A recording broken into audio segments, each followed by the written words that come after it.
Boom, hello, and welcome to the Protector Nation podcast, a podcast that is dedicated to making the world a better place, making the world a safer place by making good people dangerous.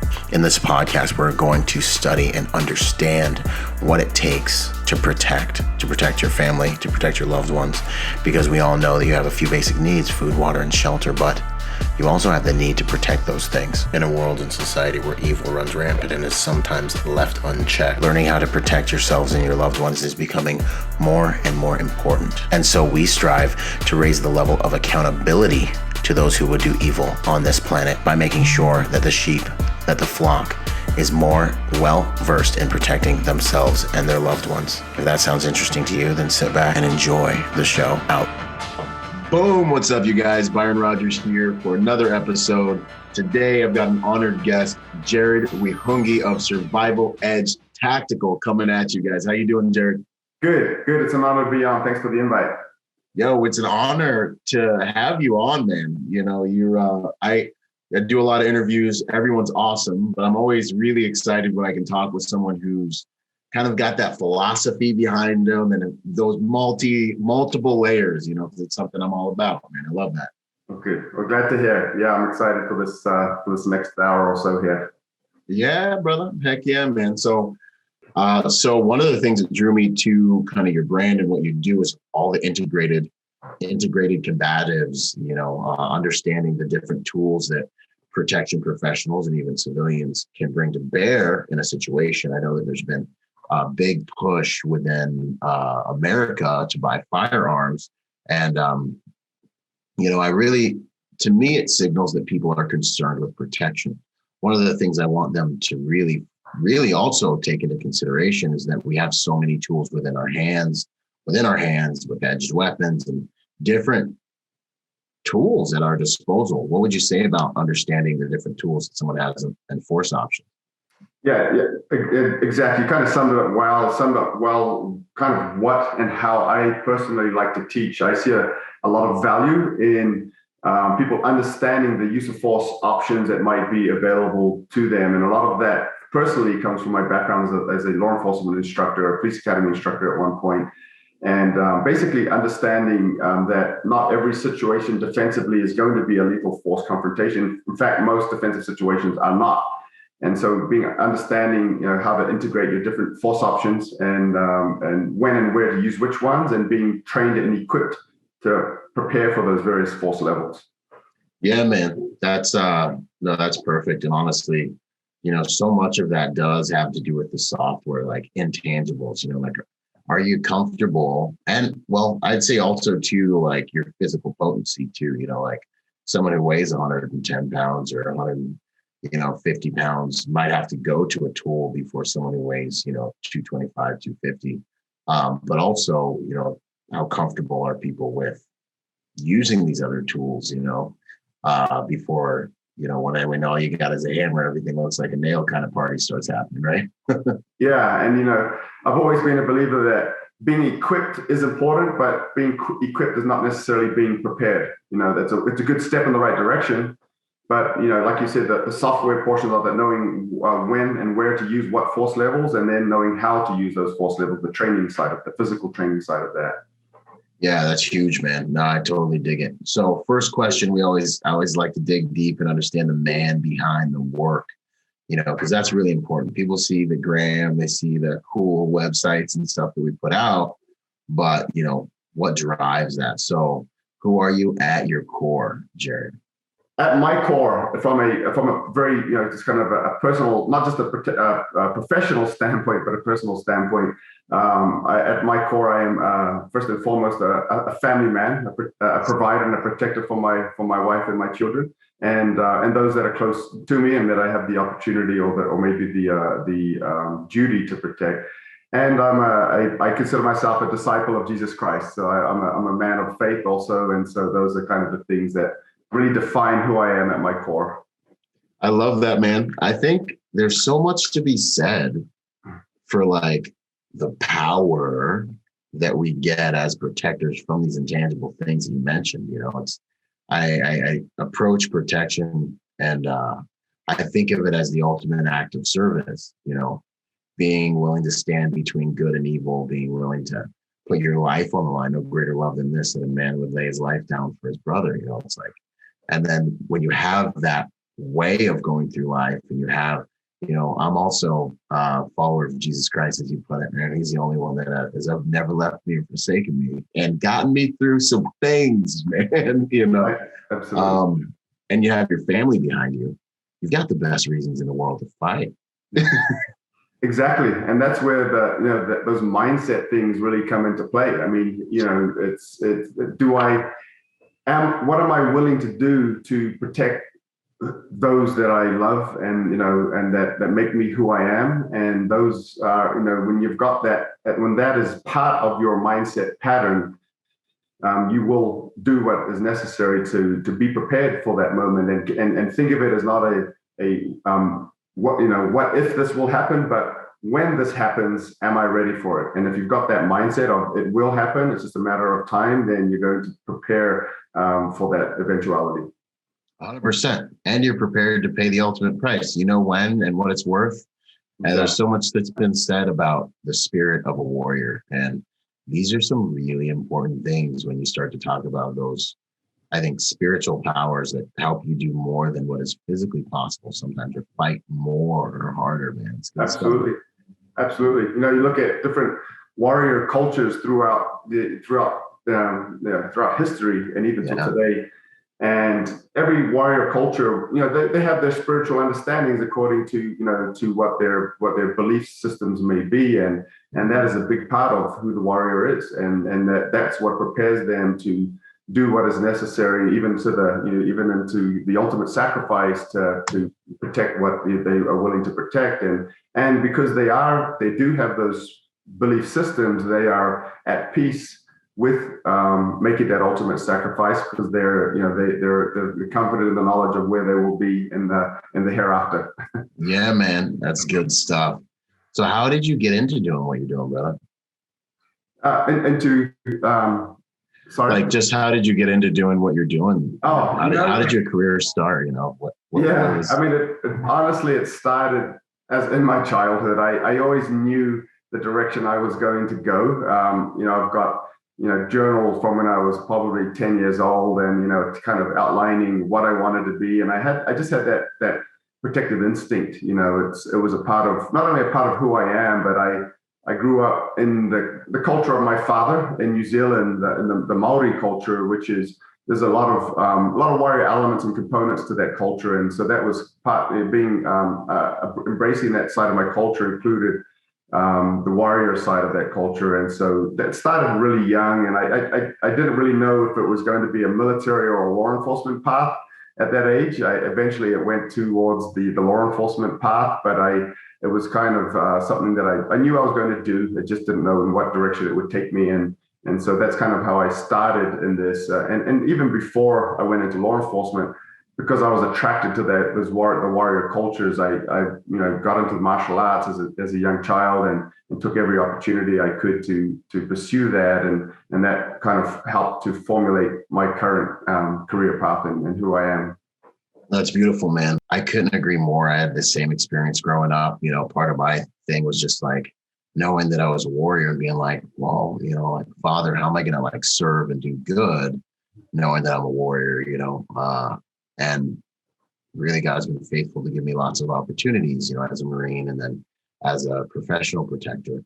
I think that it's interesting, though. At this point, I'm pretty convinced that there's a such thing as warrior DNA, like, because and then when it's reinforced by culture, it's like nature and nurture is like, sure, this is what you are, is who you are, man. That's awesome. Yeah. I talk to a lot of professionals that say that in childhood they do.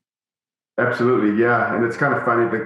My childhood friends I grew up with in New Zealand that knew how I was then, and then they see what I'm doing now, and they just kind of laugh because they're like, "Yeah, still doing the same things," you know.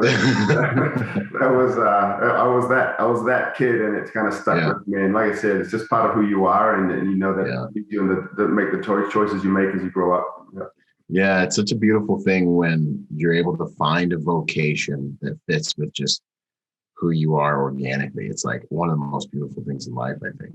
Yeah, you got That's to do awesome. it. No matter what your vocation is. I think you got to do something you enjoy. And there's that old saying: if you enjoy what you're doing, then you'll never work a day of your life, kind of a thing. And so and to be passionate about what you do creates an atmosphere for success. So Absolutely, it drives you up the mountain.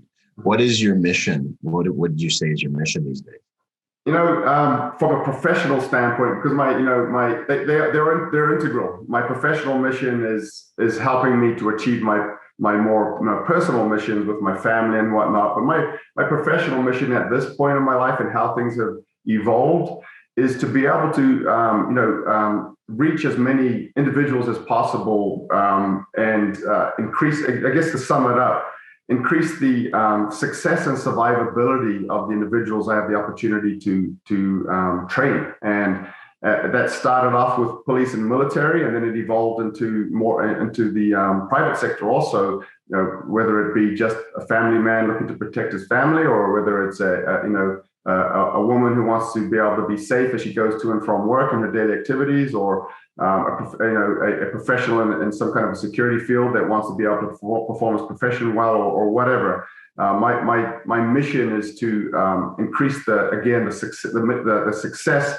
of these individuals and their mission, and also to enhance the survivability. And I say enhance the survivability because I'm a realist, and I understand that there are no absolutes in self-defense. I'm not going to say, if you do this, there's a 100% chance that you will survive every situation. No, I'm not going to say that, but I can say this. Right now, for example, this individual may have a 20% chance of surviving the situation. Well, after I've trained him, my mission is that he will have an 80% chance of surviving that same situation, and I've enhanced his odds of survival and success. And for me, as a professional trainer, and where I've been led to now, that's my mission. I love it, man. That's like empowering the protector. It's that making the world a safer place by helping good people be able to protect themselves and what they love. Man, that's good stuff. It aligns perfectly with everything that I'm trying to do on this world, man. It's a basic need of humanity, I think, that they don't ever talk about. It's being able to protect yourself and your stuff. Absolutely. That's awesome. Yeah, absolutely. Tactical background, brother. So it really kind of began. I got into law enforcement in 2000. Okay. Before that, and I'm not going to call this tactical at all, but before that, I attended university for around a little over 3 years in Hawaii. And while I was working in Hawaii, one thing I was doing to help pay my way through school was I was working as a bouncer in Honolulu at a primarily military nightclub, actually down. That's where it starts. That's often where it starts. And so it kind of was, because that's when I started to realize, the martial arts training that I had done prior to that started to be put a little bit more into practice, and I started to understand certain principles and certain things to a deeper degree. 2000, I moved to Utah. It was actually the end of '99, and in 2000 I got into law enforcement. 2000, just kind of brief on how that went. 2003, I as soon as I had enough time in my department, I tested with the SWAT team, went through the selection and got onto our department SWAT team. 2004, I was asked to go into our training unit and became our lead use of force instructor for the Salt Lake City Police Department. Empty-hand defensive tactics, less lethal weaponry. I was over the implementation of the TASER program for the department, batons, pepper spray. And I was also, the law enforcement 3-gun, in addition to our other cadre, but I was part of the firearms cadre, handgun, shotgun, rifle at the time. And that's kind of, and until today, because I left full-time police work 11 years ago, but I've been reserving on local SWAT teams since then. So I still reserve on a local municipal SWAT team here in the Salt Lake Valley. Nice, man. Awesome. So, I mean, you've been in the game for about as long as I've been alive, man. I've been around for a while. Yeah. 21 years at collective in law enforcement, to include full-time and reserve time. Outstanding. And then martial arts background. I know you got a bunch of stuff. There's a whole bunch of another life there, right? Yeah, really. My specialist went to serve a volunteer mission for my church, and was a missionary for 2 years. And I was And as part of our faith, we get assigned to different parts of the world as a full-time proselyting missionary. And I got called to serve in the Philippines. And that's when I discovered these martial arts that they have in the Philippines. And so 94 is when my Filipino martial arts journey began. And prior to that, I had, as a kid, I did Shorinji Kempo. I was probably 10 or 11 when I started martial arts. I did some boxing when I was which was more, not real, it was more rugby field boxing. There's, there was, and then, from my early 20s till today, I call myself a dabbler. I've dabbled in Western boxing, Muay Thai, and Jiu-Jitsu, Japanese and Brazilian Jiu-Jitsu. But my core and specialization is Filipino martial arts, in particular, Pikiti Tertia Kali, one of the Filipino martial arts. Awesome. No, that's cool, man. A dabbler. Yeah, right. So Brazilian Jiu-Jitsu, I started in 96. I started getting to Muay Thai at that same time. But then as time became less available, I had to let some go to kind of take a backseat to others. And so Filipino martial arts is the thing I stuck with. But since then, when I get chances to train, I'll still train in striking arts. I'll still train in jiu-jitsu, but it's by no means my area or my field of specialization. I've learned enough to get myself in trouble, I guess, or get myself out of trouble, from certain. I understand enough of those arts to understand the fundamental combative principles of them and application. But like I said, I'm not going to win any jiu-jitsu tournaments anytime soon. But I do enjoy the value that brings, those arts bring. Absolutely. The jiu-jitsu guys, you got to watch out for, man. Can't be saying too many crazy things. Jiu-jitsu players will come find you, right? It's like I said, they lend a lot of value. I think they lend a lot of value to the whole as an individual that's training for self-defense. 100%. And then you're a Tuhon, or how do we say this? Tuhon? Correct. Tuhon. Tuhon is basically in some of the Filipino martial arts that use that terminology. Tuhon is essentially the highest rank, I guess you could say, to achieve. But then within the level of Tuhon, depending on which art, there may be levels of Tuhon within the art. Within the art that I've trained, the Grand Master, I guess you would call him, he's called the Grand Tuhon of the art. But he still holds that title of Tuhon also. Man, that's awesome. Heck yeah. How long did it take for you to get that rank? So I was promoted in 2011. So time total within the Filipino martial arts, I guess that was 17 years. Is that right? 94. Basically 17 years. And but within the art of Pikiti Tertia and the Pikiti Tertia family of arts, I had been at maybe 16 years. I don't think that back 15 years or so. Wow. But that's about how long I was training in the art before I was promoted to that rank. Outstanding, man. That's really cool. That's really cool. What would you say is your biggest takeaway from your law enforcement career?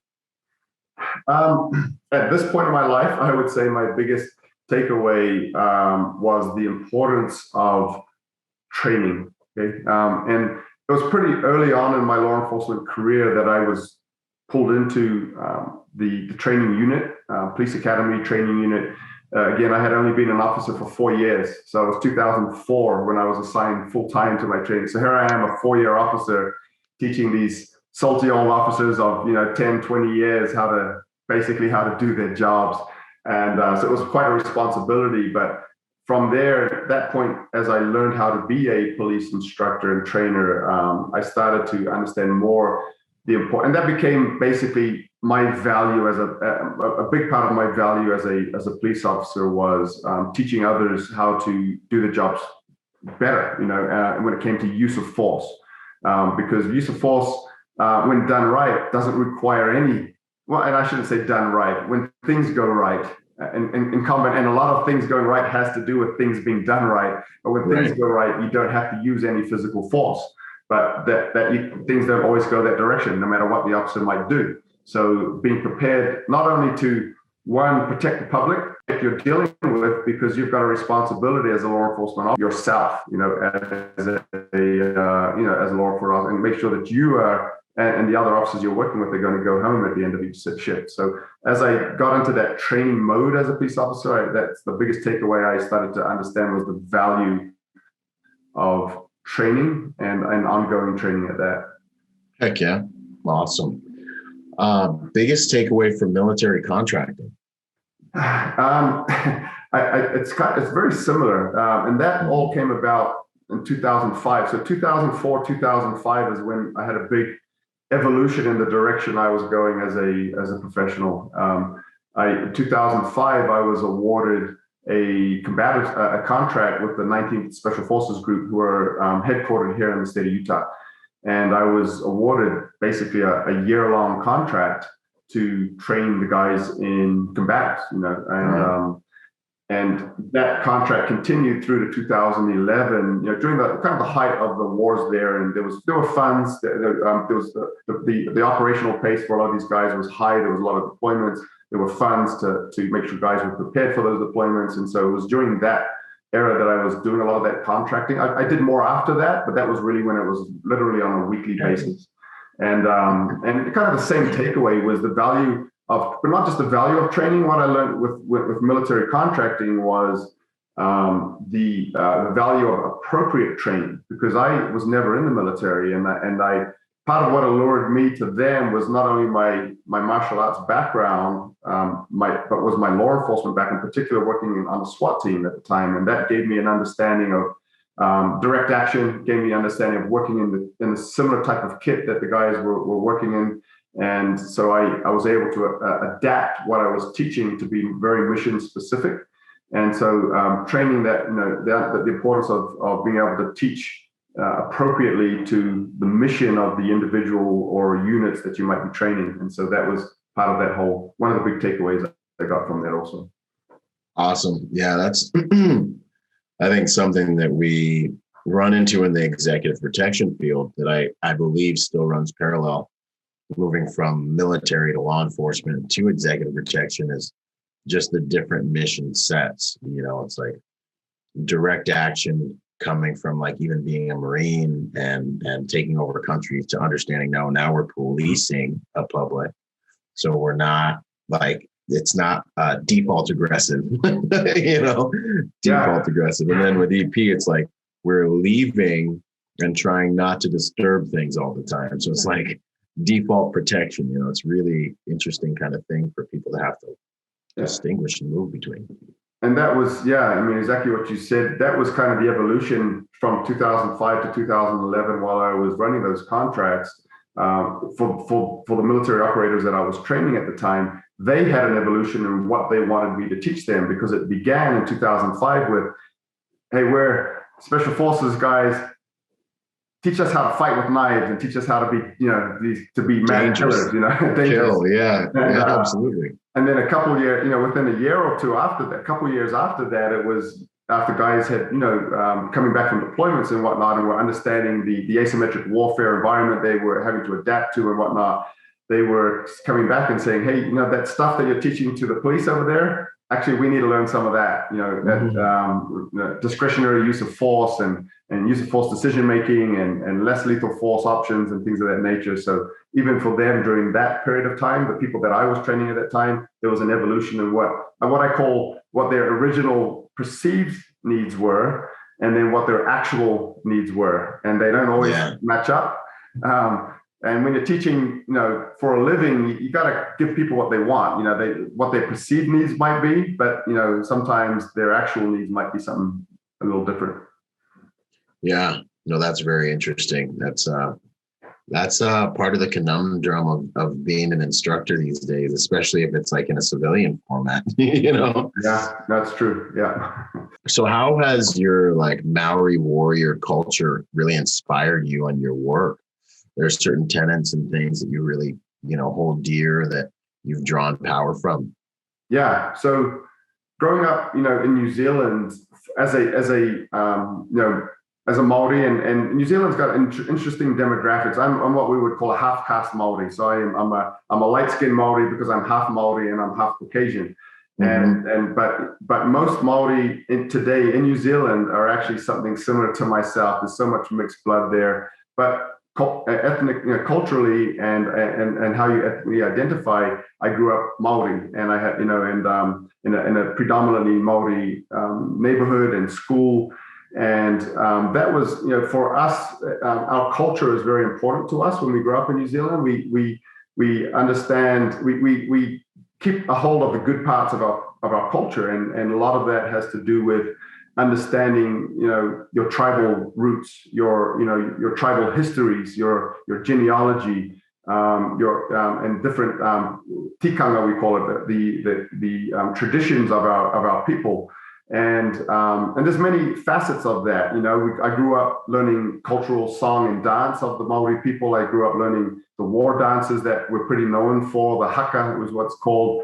So that was something that, and that is something that breeds that warrior and breeds that warrior spirit within the culture and the young people, and as they grow up. And the part of the culture that I always adhere to is that warrior culture, the warrior traditions of our people. And that at my core has helped me to identify who I am, and understanding a little bit of what I am and who I am and why I am the way I am is because of my cultural background and my cultural identity. And so there's, that's a big part of who we are. And most Maori from New Zealand, like myself, could tell you, hey, this is my tribe, this is my sub-tribe, this is my, these are my famous ancestors, this is the name of the ship that my ancestors arrived in New Zealand on back during the Polynesian voyages, and this is the name of the chief of that ship. And these types of things and traditions are passed down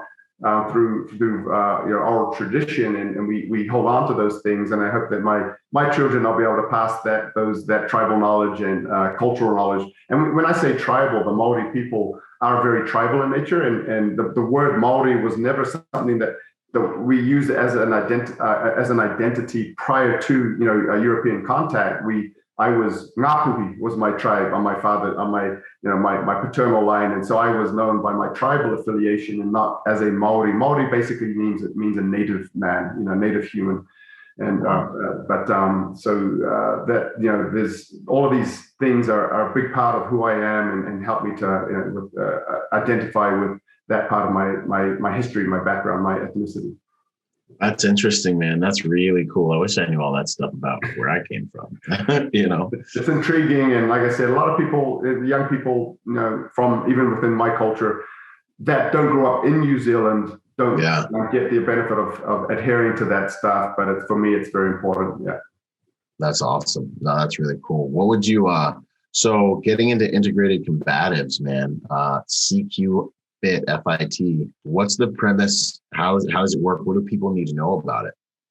So essentially, that was something that came about during my time as a full-time police academy instructor, so this goes back to 2005-ish, and at the time I was looking at some frequent occurrences of use of force, particularly deadly use of force for law enforcement, not only in our department, in our state, but also nationwide, analyzing statistics. And that, coupled with my background in Filipino martial arts, which is a knife-centric art, knife and stick-centric art, and seeing how many lethal force confrontations law enforcement was having in this country at basically arm's reach, 5 feet and in. Mm-hmm. That distance accounted for about 50%, and probably still does, of law enforcement shootings, lethal force encounters. And a lot of these shootings involved some kind of struggle hand to hand, whether it was an officer defending himself or trying to take someone into custody and the person pulled a weapon or something of that nature. And so I started developing a program for our department, and then working with the other trainers I was working with at the time, and a lot of it had to do with firearm usage, deadly use of force within those close quarter distances. And we basically went from essentially 20 feet into contact distance. That's the distances we're dealing with this program. And it was really, the more we played with it, it became an integration. I was using empty hand skill. I was using weapon-based skill, whether it was impact or edge weapon-based, and that may have been in the offensive application or the defensive side against those types of weapons. And then also how to work what we would call the police solution, which was if you can do it, fight your way to your gun in a deadly force encounter and use that to solve the problem. And so this program started to evolve 2006. We actually became a department-wide program. We taught that program to our entire department. 2006, I got invited to Germany to teach the program. And, wow. Yeah, so I went to the state of Hessen and started to develop a relationship with some police instructors there, but they had come across me through some mutual contacts, and I went and ended up teaching that a few times, the program in Germany, and then started, just kind of kept evolving the program. But force integration tactics is that basically that interface of empty hand, edge weapons, and firearms at extreme close quarters. Awesome, man. That's cool. Especially that, they flew overseas and all that stuff to start building it out there, man. That's really cool. And that was my first international seminar, was in 2006 there in Germany, and things just kind of, started to expand from there. Wow. You mentioned on your website the tactical art of Kali, modern application of the tactical art of Kali. Are there modifications that are done to the more traditional art? How would you explain that? Yeah, so the tactical application of Kali, essentially, you've got what I would call the more traditional way to train the art, okay? And then you've got more modern day application.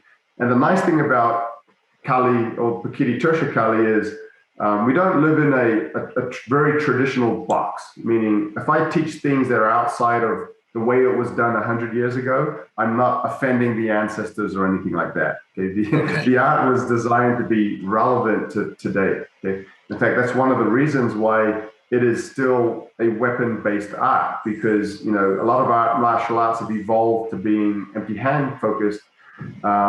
Filipino martial arts, if you go into any part of the world and you looked at the martial culture, the martial arts that may have existed in that part of the world at any given time, they were weapon centric. The nature of warfare is the utilization of weaponry, and so the Filipino martial arts maintained that element through the years, and to this day, you begin day one learning how to use weapons, and so it's a very relevant art in and of itself. But there's still a lot of traditional elements, training methodologies, double stick training, for example, double knife, stick and knife combinations, two-handed weapons.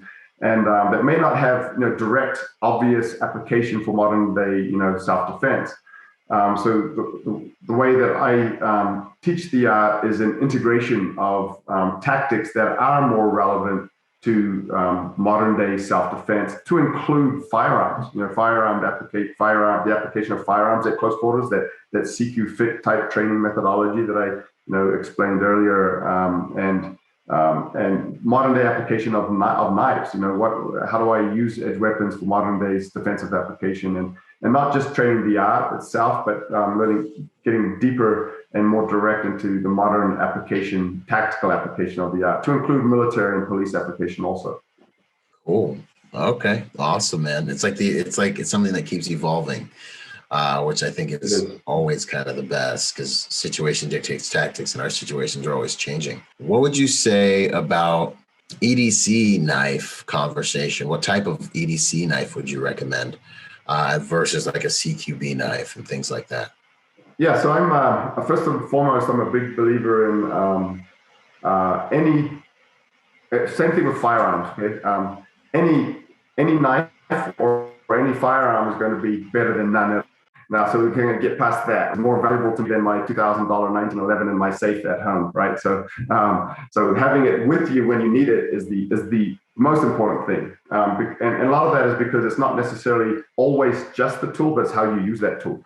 As far as EDC type knives, there's different things to take into consideration. One is practicality of carry, right? So if it's something that you will actually continue to carry on a daily basis, then there's a lot value to that, right? Because I might get that cool knife that had a bunch of curb appeal, and that's cool. I might show my friends, carry it around, and then when I realize how cumbersome and just inconvenient Annoying. it is to have that with me on a daily basis, it goes in my safe, right?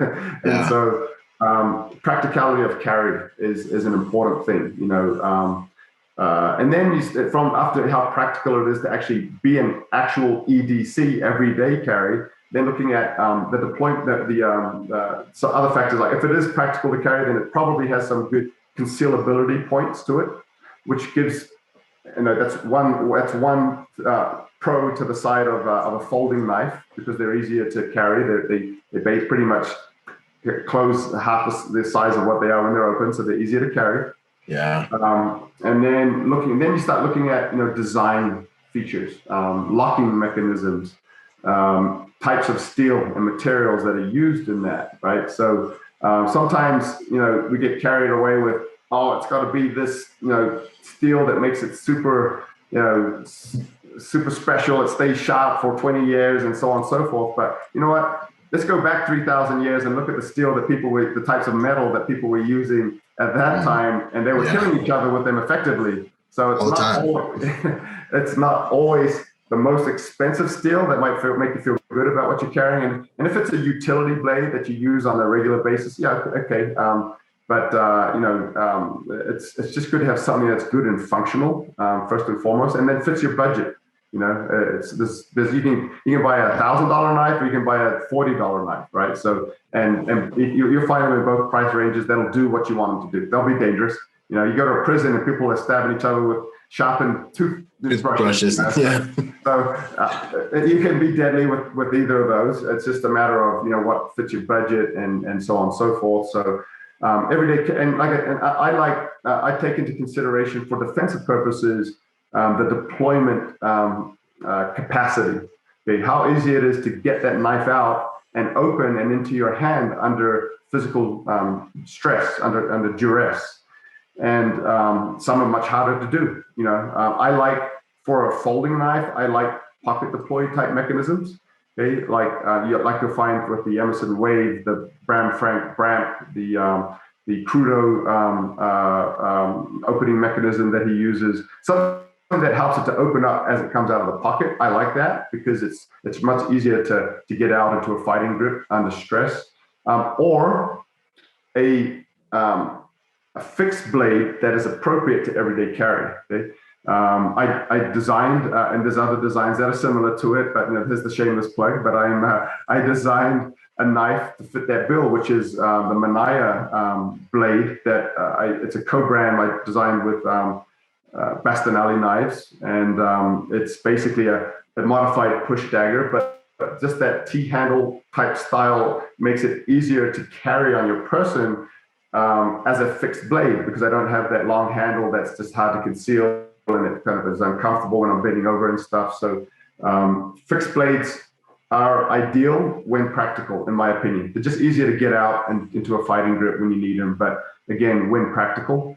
If it's not as practical, then a good folding blade is, like I said, it can be good and definitely better than nothing. Yeah, 100%, man. So the knife you'll actually carry, and and something that you can depend on, but really what you'll carry, and then get the training to go behind it. I love push daggers, man, because they're simple. Like, I feel like they're simpler. It's like everyone knows how to punch. Exactly, and that's one of the selling points, and that's is of a push dagger is exactly what you said. I don't need a lot of knife fighting training to be able. If I can just throw my hand out like I'm throwing a punch, then hey, I can be effective with that blade, and so it's very simple in application. Yeah, no, that's cool. And your knife line is sweet. We will for sure send me links, man. We'll make sure everyone gets access to that. And I've got some really cool stuff coming out. And I'm not just saying that as a salesman, but I got some. Go ahead, man. Coming out in the next few months with some co-branded stuff with half-breed blades. And it used to be called Hardcore Hardware Australia. It's half-breed blades. And then I've got a line of knives coming out with Fox Italy and Fox knives. So I've got some cool stuff, but some other things coming out in the near future. Nice. Good. We'll keep our eyes open for that, man. Heck yeah. That's awesome. That's exciting. Are you seeing anything out there kind of in the industry or on the interwebs with regards to knife tactics that you'd want to like warn people against? Anything that maybe looking unsafe or dangerous? Yeah, I've seen the thing that comes when you ask that question. The first thing that comes to mind, because there's probably a few when I really think about it, but is I've seen a kind of a concerning prevalence of arts that are teaching knife against empty hand tactics. Okay, and I'm not saying there's no place for that, because I could articulate for you pretty easily a situation where I might use a knife against an unarmed individual. But when the whole premise of my training is how to use a knife against an empty-handed individual, there's some definite legal concerns that you're going to potentially run into with teaching that type of an art, using that type of an art, and defending your use of force. If you did have, and even if it was justified in the situation where you use a knife to defend against someone who was unarmed, but now it comes out that you're training an art that is based on knives against unarmed individuals. I'm not, like I said, it's actually a part of Kali, one of the subsystems that you train, but I think it's important to understand the legalities. And if your whole system is based on that, that gives me some cause for concern when this type of thing. And I'm probably going to get some slack for that for the people that train those arts, but it's when you have to use force and you do what you're gonna resort to your training. It's just being aware of the legalities first and foremost. Yeah, it can get a little murdery, actually. The reason why they call them prison fighting systems, because these guys are in prison for a reason, Yeah, man. No, that's interesting. I was just on with another pretty awesome professional. He was saying the same thing. You have the legal considerations and, the story that goes with the blade you select and the story that goes with the art that you select to learn from. These are important things that you may have to defend, if you ever have to take the stand. That's good stuff. Yeah. Hardest lessons you've learned in the field doing what you've been doing. That's going to take a little bit of yeah, man. A little bit of thought. Probably the hardest thing for me doing what I do, because I could get into the discovery of areas of weakness and things, and I think it's an important thing to learn and understand maybe before you may need those the skills that are void, but understanding what the areas where you are deficient, and then understanding that everyone needs to keep growing because there's areas that we can do better at. That's as far as just like what and my professional persona as an instructor, being on top of that and trying to always be my best, do my best to be prepared to handle questions and situations and contingencies as they come through. Things that I've been through from a use of force standpoint personally, because I've worked a long time as a police officer and I train quite frequently. I'm what some people might consider some hard lessons to learn. I just chalk it up to inevitable experience, as part of who you are and what you do. But I guess one of the hardest things has been, occasional, thankfully nothing that is being detrimental, but hardships on family as you make career decisions and understand, hey, this career decision may take me away from family for long periods of time, and being prepared to for the hardships that may come through because of that. I think that's what probably the hardest thing in the last decade or so for me is just the amount of time I've spent on the road and traveling and how that's been harder on my family, but nothing that we weren't able to get through. But the trials that come with that. Yeah, no, I understand that. Like, especially in my industry, I definitely understand that, man. That's a really big deliverable to consider. What would you say are your proudest moments in the field doing what you're doing? I have to say the first thing that would come to my mind and with that is when I get a call from someone or an email from someone that says, hey, what you taught me saved my life today. What you taught me helped me do my job well today. And those are those, or sometimes I don't even get the call, but I heard through the grapevine, hey, so-and-so did this, and knowing that, that was part of the training that you gave them. Those are those proud moments that, for me, that make kind of things worthwhile, and the effort that you put into training other individuals. Yeah, man, I think that's for sure one of the most priceless things in the world, in my opinion, is having anything like that. People saying, hey, I was able to do this because of, your influence. It's an invaluable thing. It's like I focusing on contributing to others is like this, in my opinion, this kind of counterintuitive thing where, like, you're serving people. But what I think people on the outside don't realize is it's one of the most validating and awesome things in the world when it works, that it's like probably one of the best ways to live. It's that's awesome. And that when I was still a police academy instructor back in the mid to late 2000s, that happened quite frequently because I was around officers on a daily basis that were out on the field, working on patrol and things of that nature. And so I got some great chances to see, officers do things that they were trained to do and handle successfully different situations. And so it's pretty neat. Yeah. Yeah, that's awesome, man. That's good stuff. What would you say about one of these? This is one of my new questions. Who would you nominate to come and talk about protection for the podcast? Anyone come to mind that you think the audience should check out? Yeah, done. Who do we got? Not just because I think he's great, but I was just communicating with him this morning also, so he kind of fresh in my mind. But I also think really highly, and there's a few I could say, but the one that I was communicating with this morning is a gentleman by the name of Kenny Bigby Jr. Okay? Kenny Bigby Jr. Killer B is what they will call Kenny, but he's from Indianapolis area. This list could go on, and I don't want any of my affiliates to feel like I'm leaving them out because there's like 10 in my mind right now. But because we were communicating this morning, Kenny just came to mind, and he's definitely someone that can give some real information to people that are looking for ways to protect themselves. Yeah. Yeah. And what's his kind of premise? Kenny's his professional background he's a former Navy SEAL, and he now is a professional instructor, runs a Brazilian Jiu-Jitsu and a Muay Thai school in Indiana. He teaches firearms courses. He's actually one of my master instructors for my TRICOM program.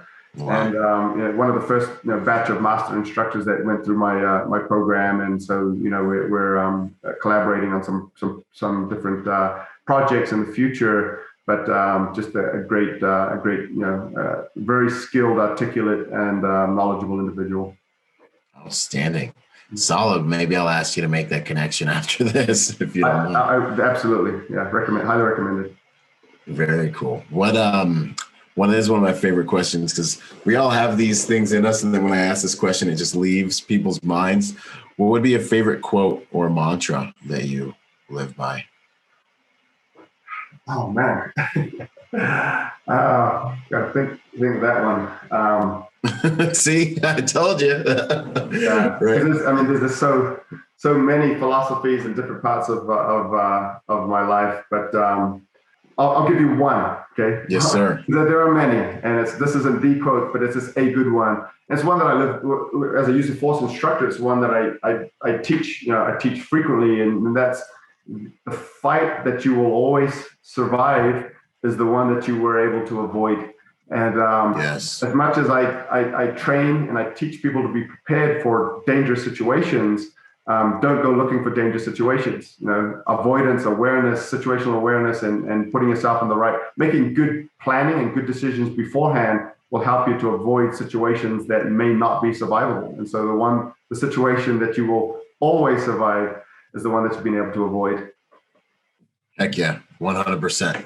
Faster than you foo. Faster than you foo, man. That's right. Yeah. And the social dynamics that go with not even being there in the first place. Absolutely.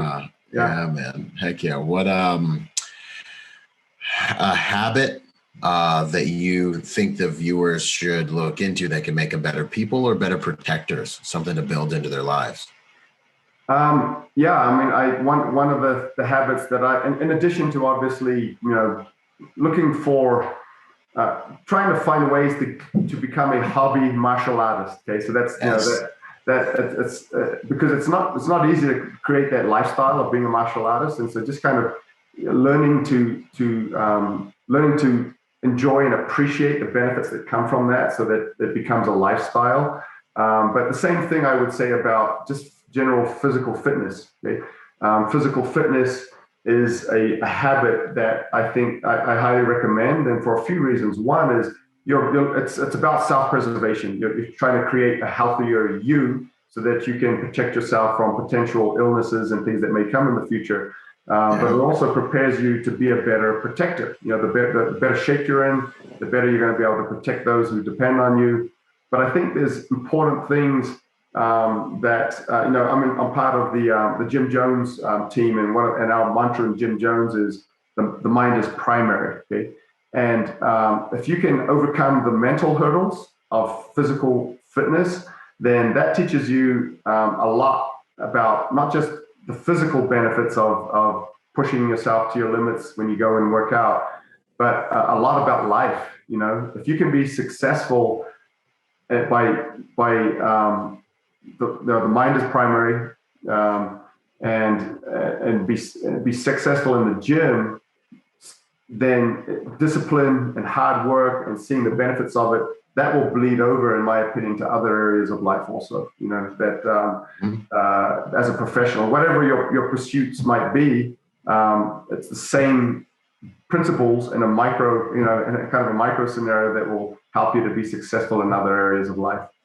Yeah, no, that's huge. I was talking about it this morning. I was like, people got dreams, but life, like winning the war for your life, is a series of battles. Yeah. And you got to win this battle with yourself in the morning, and to get high quality habits into your life, to live a high quality life. Like it's just where it starts. And you just get so much from physical fitness, because it's that discipline of getting yourself to do things you don't want to do and pushing yourself. You work out in the morning. I know how strong I am, and I know how weak I am right now, because I went and hazed myself in the garage. Exactly. Yeah. It brings a keen awareness of your strengths and your weaknesses, and there's another mantra within Jim Jones, which is find the problem, fix the problem, right? Which is it's hard to find those problems if you aren't pushing yourself to your limits and testing yourself and knowing what those problems are, and once you discover them, what do I need to do to fix those problems? And so, yeah, that's good, man. Find the problem, fix the problem. That finding the problem is big. Yeah, it's big. You can't be ostrich and thinking you're going to get yourself. One of my mentors said actually something along those lines, which was it was fix the problem, otherwise someone else will.